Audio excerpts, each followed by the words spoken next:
নমস্কার, আমাদের ছোট্ট পরিবার নতুন আরেকটি ব্লগে আপনাদেরকে স্বাগত জানাচ্ছি। এখন রাত প্রায় 9:30টার মতো বাজে, রেডি হয়ে যাচ্ছি, বিয়ে বাড়ি যাব। আর আমি একা যাব না, আমার বর আর আমার মেয়েও সঙ্গে যাবে বিয়ে বাড়িতে। এই দেখুন, মেয়ে প্রায় রেডি হয়ে গেছে, এখন আমি রেডি হয়নি।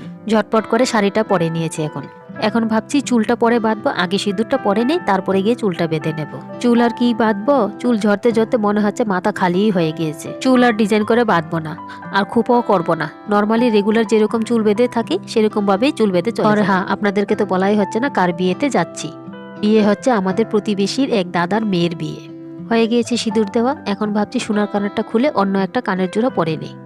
আপনাদের সঙ্গে কথা বলতে বলতে আমার মেকআপও হয়ে গিয়েছে, চুল বাঁধা হয়ে গেছে, সিঁদুর পরাও হয়ে গিয়েছে, সঙ্গে শাড়িও পরে নিয়েছি। এখন ভেবে উঠতে পারছি না কোন কানের জোড়াটা পরবো। ফাইনালি দুর্গাপূজায় যে কানের জোড়াটা নিয়েছিলাম সেটা একদিনে পরিনি, সেই কানের জোড়াটাই নিয়েছি এখন বিয়ে বাড়িতে পরে যাওয়ার জন্য। দেখুন তো এই কানের জোড়াটা পরে আমাকে কেমন লাগছে, ভূতনির মতো লাগছে না তো?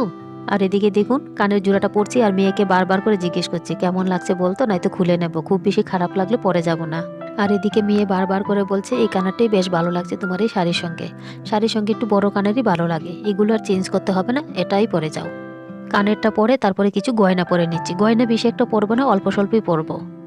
যেই গয়নাগুলো না পরলে নাই হয় সেইগুলোই পরে যাব, কেন হাত ফাঁকা রেখে তো যাওয়া যাবে না, অল্প করেই পরে নেব। আর গলারও তেমন কিছু একটা পরবো না, ভাবছি যে মঙ্গলসূত্রটাই পরে নেব, নেকলেস পরবো না, চোকারও পরবো না। আর তার সঙ্গে তো রেগুলার ইউজ করা গলাটা রয়ে গিয়েছে, সেটা আর খুলবো না ভাবছি। দেখুন তো এরকম দুটা গলার পরে আর হাতের অল্প গয়না পরে আর কিনা কানের পরে যাওয়া যাবে তো বিয়ে বাড়িতে, কেমন লাগছে বলুন তো? ঠিক আছে মা, পারবে? যাওয়া যাবে বাবা? চলো তাও। তুমি রেডি হয়েছো? চলো তাও। একটু পারফিউম লাগবে তুমি? না, আমি লাগিয়ে নিয়েছি। আমি একটু লাগিয়ে নিই, আগে লাগিয়েছি একটু। চলো, এই যে আমি পুরোপুরি রেডি হয়ে গেছি, এখন বার হয়ে যাবো। ওরা দুজন আমার জন্য বাইরে অপেক্ষা করছে।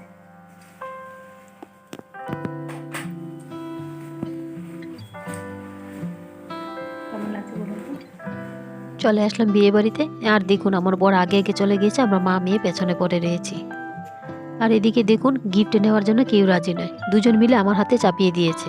তাই আমি গিফটটা নিয়ে নিয়েছি। আর আমি হাতে কতক্ষণ গিফট নিয়ে বসে থাকবো, তাই সুজা চলে গিয়েছি কনের ওখানে। কনের ওখানে গিয়ে দেখি বরযাত্রীরা ওর সঙ্গে ফটো তোলা শুরু করে দিয়েছে, তাই আমি কিছুক্ষণ সময় এখানে দাঁড়িয়েছিলাম।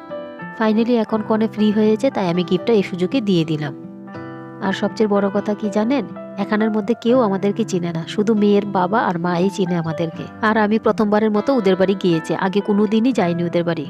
এখন বর কনে দুজনই বিয়ের পিড়িতে বসে পড়েছে, তাই আমরা দাঁড়িয়ে কিছুক্ষণ সময় ওদের রিচুয়ালস গুলো দেখছিলাম। তারপরে সুজা চলে গেলাম আমরা খাওয়ার প্যান্ডেলে।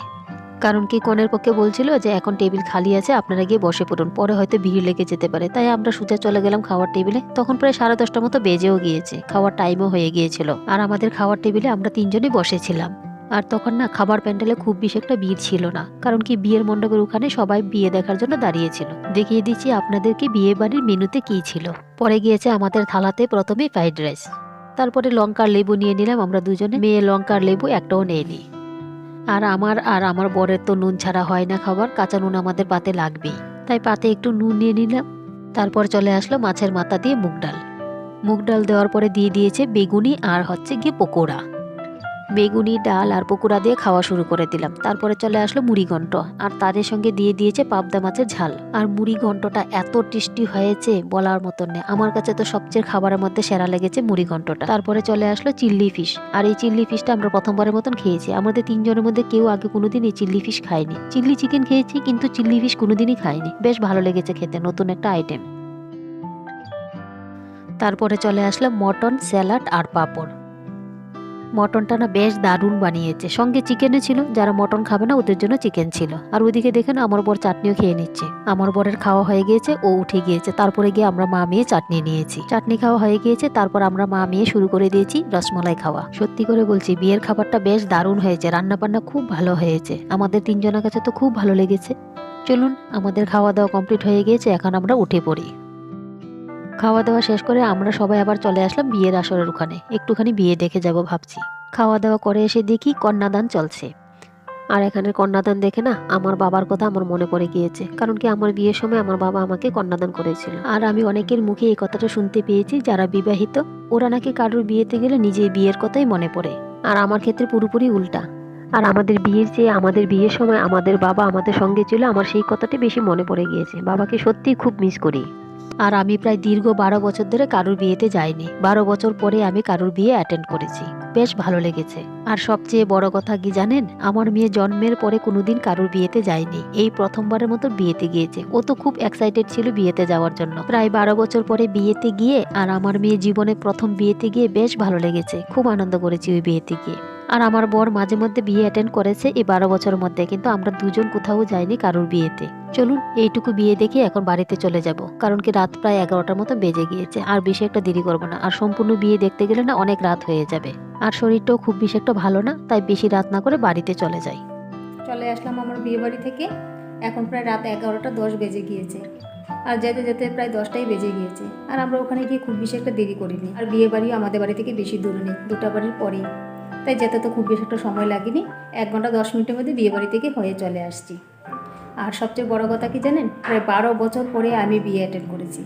আর আমার মেয়ে তো জীবনের প্রথম বিয়ে বাড়িতে গিয়েছে। ও কোনোদিন বিয়ে বাড়িতে যায়নি, এই প্রথম গিয়েছে।